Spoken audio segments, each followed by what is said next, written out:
Well, the British government has, in the past, been ready to assist the United States in rendering people, one of whom is now suing the former Foreign Secretary, Jack Straw, because the British government returned him to the torture tables of Colonel Gaddafi. This was at the time of the kiss-in between Mr. Blair and the Colonel.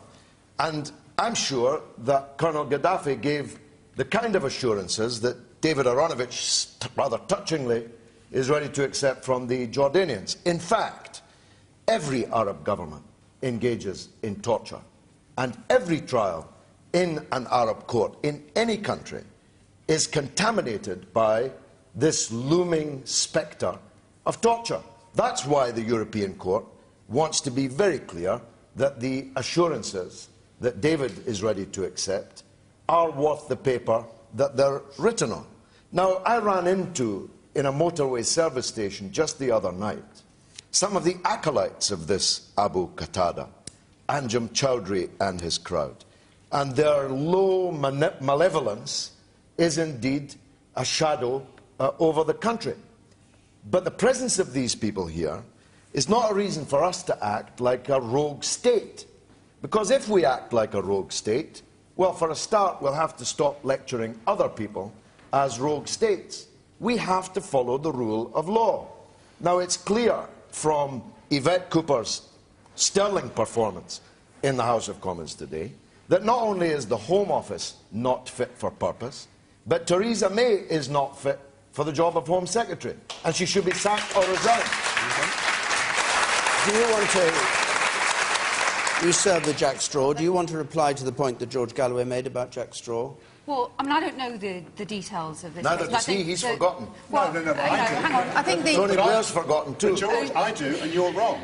There was no question of him being put on a Why is he being plane, as you were suggesting. Why is he being sued? There was no question, because the security services told the CIA where he was. They collaborated in the rendition of someone to Gaddafi's torture table. Look, I know you like to defend Mr. Blair, but surely even this is indefensible, even by you. OK, they collaborated with the rendition of somebody. That's all I said. Who was then somebody who was an Al Qaeda supporter, and he was in 2005 at that point. And we rendered them to Gaddafi. And it is always interesting, George, that you never understand the problems that government faced at those times. Oh, you understand when only too well. I thought you were a journalist. I think maybe I do. Are you a journalist or a servant of the Blairs? I tell you what I am.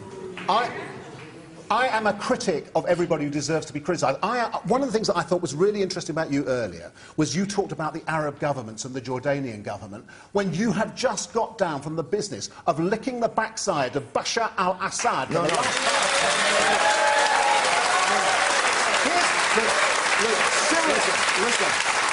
Listen.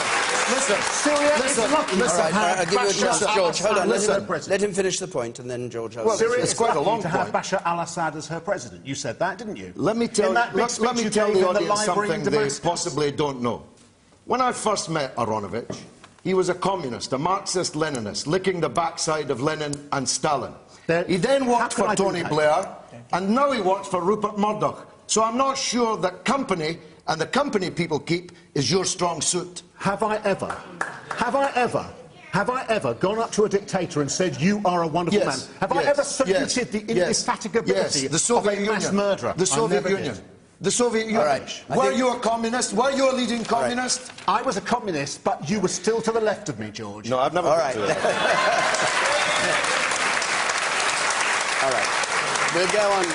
I was in the Labour Party, and he was in the Communist Party. All right, we'll go on to another question, and no doubt there'll be more of this as we go through the evening. If you wanted to, what do you attribute it to? Well, George Galloway's essentially did at Bradford what the Liberal Democrats have been doing for years, but now they're in government, they can't. So I suppose he's a kind of modern Liberal Democrat. What's that? What is it? Which is testing the support for the two major parties at a by-election and discovering that an awful lot of people don't like them at the time of that by-election. Actually, voter support for the two main parties has been falling over the years since the 1950s. And that's a fact. And I've often thought, I was at the Wyre Forest in 2001 when the Dr Taylor won the independence poll.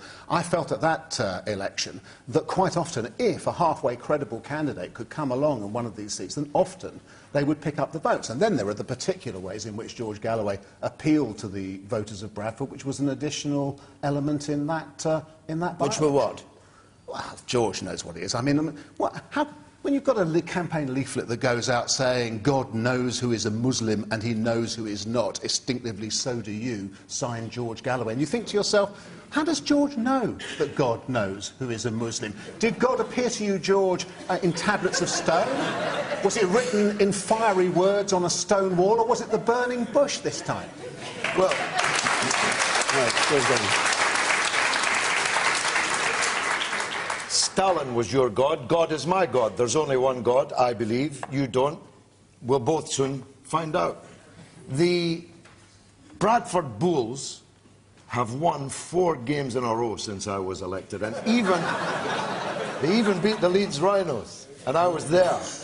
Bradford City Football Club even won last Saturday, and that's a very rare event. So we have changed, to pick up the point of the questioner, the political weather in Bradford. How did Blackburn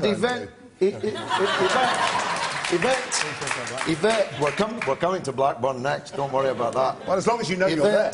Yvette talked for quite a long time about what the lessons for Labour were, but she didn't actually say anything.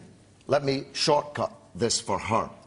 The reasons that Labour voters do not find New Labour credible is because they caused a succession of wars in which more than 1 million people died, supported by Aaronovitch, by Yvette Cooper, and by the leadership of New Labour, because all 3 of the major parties support the war in Afghanistan.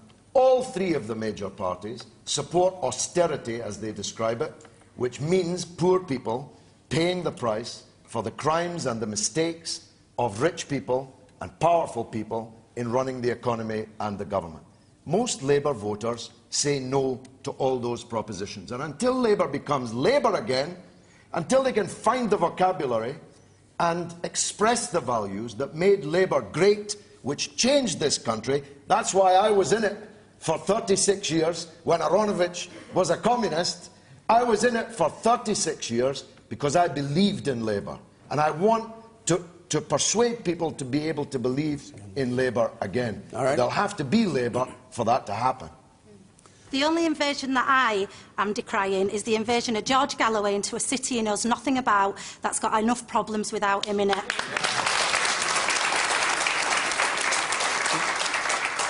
Do you want to enlarge on that, or is that... I feel like he's a yes, yes, yes politician. He's not going to keep any of his promises, and it's not going to be hard for Labour to re-win that seat again because he's going to let everybody down. All right.